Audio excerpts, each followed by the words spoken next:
For top quality garage doors for your home or business, Queen City Doors has you covered. Whether you need a new installation, service, or repairs, we are here to help. Give us a call at 605-722-3667. Hey guys, welcome back to Odrix Sports. Colton Hall here with Lauren Peotter as well as Coach Bradley from the Spearfish Girls Soccer team. Thank you both for coming in. Thanks for having us. So I'm really excited for the season. I feel like you two, really honestly, this is going to be an exciting year just because there's some building pieces here, and there's obviously a lot of talent on this team this year. And so, Coach Bradley, this is your first year as the head coach for Spearfish. Yep. What's been kind of your initial takeaways from the program so far? Well, I have a very good group of seniors who've been great. We're transitioning into me being head coach. They've really taken the lead, and they've been very accommodating for the younger players to adapt to the high school level, because we do have 7th and 8th graders, which is kind of a big jump for some players to move from the rec soccer to the high school. Awesome. And you had spent a couple years with Belfouche, correct? Yeah, I coached in Belfouche from 2001 to 2007, and then from 2015 to 2020. Awesome. Okay. A lot of success there too, by the way. And what's that kind of like to bring that to a program like Spearfish? Well, Spearfish is obviously a little bigger pool. They were our rivals, but I don't know if we were really theirs because they took care of us a lot. But they were kind of the measuring stick for West River for us, and it's exciting to be a part of this program and this tradition they have here of very successful programs. Absolutely. Lauren, you've been a part of a lot of those successful programs that Coach talked about.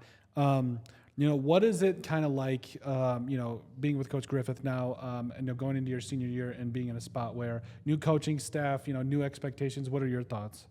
I think that obviously it's a new change, and we're kind of starting over a little bit and getting used to like the new coaching staff and whatnot. It's going to be quite a big change going into season because we're playing with a new formation. We're playing with a bunch of different girls. Obviously, our seniors graduated, so it's different all around. But I think it's going to be for the better, and it's going to be pretty good for our team. It's always good to start new. I mean, good things come from that. So I think it's going to be a pretty positive year. Awesome.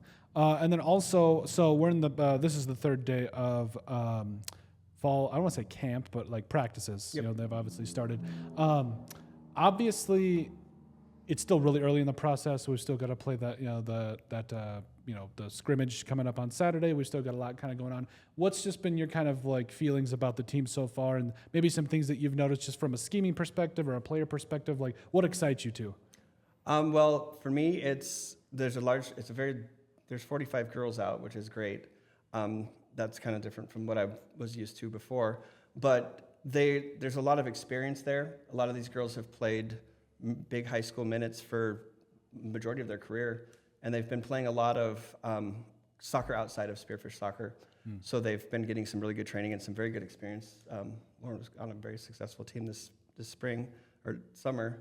So it's just a new challenge. I guess that's the best part. Mm-hmm. For me personally, obviously I'm on the older side of things right now. I'm going into my senior year. Like he said, we have a very young, kind of diverse team. We've got some olders and some youngers. But I feel like this year, obviously it's only been 3 practices, but we've been doing really good with the connections between the older and younger girls. From in the past experiences that I've had, olders are separated. That's kind of naturally teams form their cliques, Yep. And they separate between olders and youngers, but I feel like this year so far we've done a really good job with kind of bringing everyone together and just kind of being united as a team, because Awesome. There's a lot of change going on, but being united has been something that's been working really well for us. Awesome. Yeah, that's important to have that kind of the camaraderie and just the kind of everybody's trying to accomplish the same goal and everything. What obviously with new change and the success you guys have had in the past, what's it like having that and also trying to have expectations going into a year like this where there's talent and there's been past success? What's that kind of like for you two in terms of expectations? I feel like we need to probably work up to it a little bit, and obviously there is those expectations, and we won't always probably fulfill those expectations, but we can work up as high as we can. But then new things are going to be made, new expectations will be set. It's not going to be just the old ones that we got. So yeah. Well, I do feel that what she's saying is spot on, because Justin, the previous coach, he was very meticulous and organized, and he had a way he did it, and I have a way that I'm trying to find out how to do it. And so blending that while not letting down what he set is very important.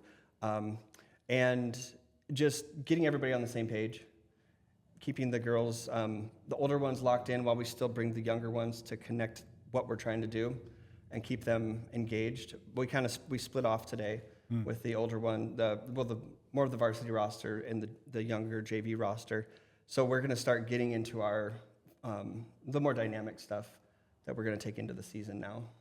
We wanted to, she said, talking about bringing the youngers up together. That's what I wanted to set that tone that we're still one team and not keep that division there. So I want us to be together, but still train in effective ways. Absolutely. Yeah, and I feel like change is going to happen no matter what. Even if we try to prevent, we try to keep everything like how it used to be. Everything's going to change, and it's going to be for the better, honestly. So. Yeah. So first game's coming up in Sioux Falls here, a couple of weeks or a week, excuse me. As far as, like how much can you really get into schematics? How much can you really get into game planning on a week like this? Or is this mainly more of a conditioning type? This is conditioning and connection. Okay. Just getting, lots of players have had their touch. In soccer, it's very important to have your touch. And just getting everybody's touch back to basically a baseline so we can grow from there. And just getting used to playing with each other again. Is there like similarities? Because I think you said we've got 9 seniors this year, or 6? I believe there's 9 of us this year. 9 seniors. I feel like schematically, like you can kind of have an idea. If you watch games from last year and everything, when does that process kind of kick off, and what does that process look like for a team that has 9 seniors? Well, I've been watching the game film from last year a lot, and I've been more preparing for what we do and how to plug that in, and with how I have my formation set, and just connecting those dots, and then also preparing for the teams we'll face and kind of playing that chess match that you can do. Yeah, absolutely. Is that and what's it like trying to set up that offensive mindset and that offensive attacking mindset, or maybe it's defensive, whatever it is, like what's that kind of like? It's identifying your players that can make plays and ones that are comfortable in taking that risk to take that shot. Yeah. And then there's ones that have maybe played a position their whole career, but I maybe see something different that they could be trying out and getting them to believe that they can do it. What's that like? So what does that kind of look like in terms of like a confidence standpoint? Like kind of like trying to push them in that way, but also just kind of making sure that you're putting players in the best position. Building them up to help them see what I see, because they might, they'll take an attitude of, well, I've never played that, so I don't want to try that. I can't do that. But I believe they can. They just need to have the trust that I trust them, and then that they can trust themselves and their teammates can. Obviously, Mr. Griffith had a lot of success. We talked about that and everything. Does that add pressure? Does that add absolutely. something? Does it? And how do you, what's your kind of reaction to that? As a challenge, a good, positive, and you don't want to compare yourself because you want to be who you are. But there is a certain standard that he brought, and I want to continue that, but I also want to exceed that as well. Yeah. But it's definite pressure. Yeah. And like, what's that kind of like in the mixture when you talk about navigating that pressure, but really also just kind of like just starting with your base here and just continuing to build off that? Sorry, I was. No, you're fine. I know. Sometimes I have really long-winded questions. So basically, like you've got the base that he set out. Like, what's it like trying to come in as a first year in Spearfish? A first year head coach in Spearfish, and then trying to build off of that as well. I think it's connecting my philosophy and bringing it off of his philosophy too, because there's different terminology, different visions and expectations that you have out of your formation and players. And then I'm also trying to convey that to new players, but we also have a very short off season to get that in place to play against teams that have been established and have a style. I think that's going to be the trick. Gotcha.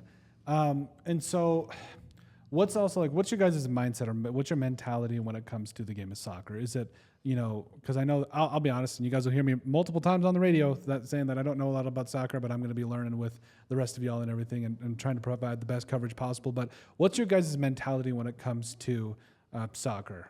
Like when we talk about being aggressive, when we talk about offensively, defensively, what are your guys' thoughts on that? So for my mentality, obviously I don't want to compare like our team to other teams and whatnot, but positivity is a big thing for soccer. You see teams on the field, like if they're down or up, they start getting nippy at each other, they'll yell at each other, and you can totally tell that from the opponent's perspective. Yep. And so my mentality is I do not want to look like that. I don't want our team to look like that. No matter if we are winning, if we are losing, we want to stay humble, we want to stay composed, and we want to work together and not break down like these other teams are. And like, even like I said, if we are down, we need to keep that humble aspect. We need to stay composed, stay calm, and trying to win it back and whatnot. Yeah, absolutely. Coach? I look at soccer and sports in general as an extension of the classroom and your community.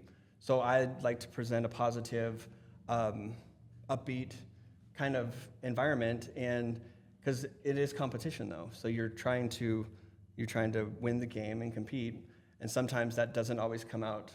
It can come out sideways, and you can see teams start chipping at each other. And I like that these girls are positive, and they support each other. If there's somebody that's kind of hanging behind on the runs, they cheer them in, and that nobody's left behind.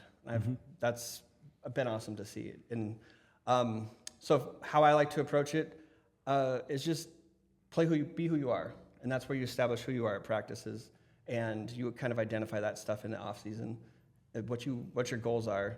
And I think we went to a soccer camp. The entire team didn't get to go, but a lot of the girls did. And we kind of had an opportunity to share that kind of stuff. And a lot of the seniors were there, and it kind of helped me see what they wanted, and it also lines up with what I want. And I think they're doing a great job at that. Awesome. And in terms of, like, if I don't know anything about soccer, if somebody that doesn't know anything about the Spearfish Soccer program, if and when they watch the games and they kind of are around the sport a little bit from our perspective, what are things you guys hope they take away from and really learn about really just this team and the players in general? Or they can just, surmise from. So when people typically watch soccer, especially like a high school standpoint, we don't get a big audience normally because it's soccer. It's not a football game. People think it's slow. They don't really know what's going on half the time. Yeah. So they're just kind of watching. But I'm hoping when people do watch, they just kind of see how like united we are. Mm-hmm. And because when you're in like a game, you want to shift as a unit. We want to see everyone kind of in sync. Yeah. And so if one player is all the way across the field, the other one's across the other, it just looks like chaos. Yeah. So if someone's watching, we want them to see that we are uniform and we are playing together. Just kind of, Absolutely. Just to kind of piggyback off what she said, there's soccer to the untrained eye looks like a bunch of 22 players out there chasing a ball, and there's not really anything being accomplished. It can look like organized chaos, and at times it is. I mean, there's a lot of creativity that's allowed and freedom for players to choose how they want to approach one problem. Someone might approach it this way, and another one might this way. Whereas in football, it's more scripted. Basketball is scripted plays. Football is scripted plays. So it's a free-flowing game. Mm-hmm. And so my job as a coach is to get my vision of how I want us to freely flow, but at the same time, be themselves. Mm-hmm. And I think that's what's special about this group is they do know what they want to do. Yep. It's just getting them to believe, us to connect all of our dots together. But as far as the community goes, Spearfish has a very long tradition. It's one of the original schools in South Dakota that had high school soccer that was brought in by Dr. Ronnie Tice. And it's a very long, it started in the early 80s. So it's pretty impressive. They've kind of been the standard here. He brought it in and connected it with East River. And so it's got a long history, a long, very, very good history. Awesome. Now, I make many jokes about this on the stream and everything. I will also commiserate that like soccer's a lot of running, and it's just, and I always joke about it. But especially when we talk about conditioning from the first, kind of just getting started with practice and everything, like how important is that aspect of it? Because like I understand like that's such a cookie cutter question, but like I guess what my question really is like, how can you differentiate yourself from other teams with how conditioned you are, as well as like what are like key things to really like hone into players this early on, and what are things you guys are practicing? I feel like going into season, it's really important to be conditioned because we have some tri-sport athletes, we have multi-sport athletes. They all do a bunch of different stuff, so I totally respect that. Some of those players that don't, it's really important that we need to be practicing in the off season because as we approach summer, people don't always do a ton of stuff, and then we get into season and people are really behind. Yep. And so in like summer, doing all that kind of preseason working, doing those touches, going to these open fields, it's really important because once we get to season, we can zone in on the things that are really important rather than working on our first touch again, rather than working on conditioning, passing, everything that's kind of more the basic. Yep. If we do come into it conditioned and with our first touch and set, it's going to be a lot easier going into those first couple games rather than going over all those basics again. Absolutely. Yep, the better shape you come in with a cleaner touch, that's that much quicker we can get into what we want to do for our identity for the season. Yeah. And it's because soccer, the high school season, the way it's set up is you come in and you have 8 days, 10 days until your first practice, and then it's two or three games in a very short period of time, and then you're done by October 25th. Yeah. So they cram a lot of games into a small amount of time, and that takes a toll on athletes. Yeah. And if you get injured, that injury can lag very deep into the season. So you want to make sure that you're as prepared as you can on the physical aspect coming into the season. Oh, absolutely. And does that, if you're well conditioned, does that pose like a better advantage in some cases, or is it just kind of like everybody runs, everybody's in shape? Like, what's that kind of like? Maybe I'm just throwing stuff on the wall and it doesn't make sense. Well, for example, if you're playing in the club system, you're basically playing all summer long. Mm-hmm. So they're coming in with a very big advantage to the players that maybe the soccer is just the sport they play in the fall. They're not going to go out. That person's probably not going to go out and train like the players that do play club or extra soccer. So it's a pretty big jump. And if you have a team full of club players, it's going to be a very huge advantage on the field because they're already moving into stuff that you're probably working into the second week. Yep. Yeah, you can see that through a bunch of the Sioux Falls schools like Harrisburg. Mm-hmm. They've won Absolutely. consecutive titles in a row, or consecutive. And a bunch of their girls go and play DASC, which like DASC, it's their big club. Mm-hmm. And so all those girls, their pretty much entire team is club players. So they come in they dominate every team. I mean, they won this last championship it's like 7-0. 7-0, and they won the year before 8-1, and it shows if they're conditioned going into season, if they're doing that off-season putting in that work in the off-season, it's going to show in the season. So well, and that's the thing too, is like I've noticed with East River sports, like I'm from West River, grew up here and everything, and it really seems like the east side of the river, like they're cocky for a reason, like they've won, they can back that up, that makes sense. Mm-hmm. They've earned that right. What's it like? Because I also know you're a senior with nine total seniors on the team, and in your perspective as well, like what's that like trying to showcase Spearfish and the athletes that we have and the talent that we have, as well as like start a winning culture? Because that's so difficult, especially, you know what I'm saying? I think you just have to start in your own backyard, taking care of your area, being dominant in your area, mm-hmm. and then when you have those opportunities to go East River or they come here, you have to show out. You have to put up or shut up, I guess. Yeah, that's true. I also think with that, playing these East River teams, even though they are really good schools, it also makes us better as a team. Absolutely. Yeah. And so it can showcase quite a bit of our talent as well. So if we are playing those hard teams and we are having even if we don't win and it's a close game, it'll show that we are competing with them, and it's going to show that our skills are there, our fitness is there, talent is there, everything's there, even if we aren't winning those games. So I think it's good that we do play these East River teams, mm-hmm. because it's going to help us become a better team in general, and it's going to showcase a bunch of what we have. What is your perspective from a senior that's been on this team for a while now? You've been there for the ups and downs. You've grown with the program. What's the legacy you want to leave behind? What do you think that maybe extends to the rest of these seniors as well? We had this conversation at camp a couple weeks ago. We asked the seniors kind of what we want to leave behind. And for me personally, I want to be that positive role model to those girls, because when I was younger, we had those select couple seniors that their reputation, who they are, what they're capable of, how they act on the team. And there's two different sides of it. There's that really good senior that you love to be around, you want to be around them, or that there's that senior that you kind of dread to be around, you don't want to be like them. Yeah. I'm hoping to be that role model to those girls as that senior that was super uplifting, that was into all the practices, always giving it their all. Because I know I had two of those seniors that I remember, Tessa Lucas and Dylan Richards. And I remember always looking up to them and thinking they were like the coolest people. I mean, I was super young at the time. I was in 7th grade, so I know we have those 7th graders, and I'm hoping I'm that senior to these 7th graders and 8th, however young they are. So I'm just hoping to be that positive role model to most of them. That's kind of my legacy, that I just want to make an impact on these girls, just so that they remember me when I am going to play college or wherever I go after this. That's awesome. Yeah. And it's sometimes it's hard to pick one thing, but what do you two love about soccer? I personally like the competition. I still play soccer regularly, and I'm also a keeper. So I like because everyone knows about the scores. Everyone talks about, oh man, how many goals did you score? I mean, you've been asked that since you're a little kid. Yeah. Grandma asks you, how many goals did you score today? Nobody ever asks about who stopped the goals. Yeah. And I think I like taking that other team's best score and shutting them down. Yeah. Okay, you yeah, you kind of piggyback took my... I'm a very competitive person. I love anything competition. I mean, I love winning. Yeah. Yep. But I love soccer just because I've grown up around it my entire life. I've played some other sports, but soccer has always been my passion.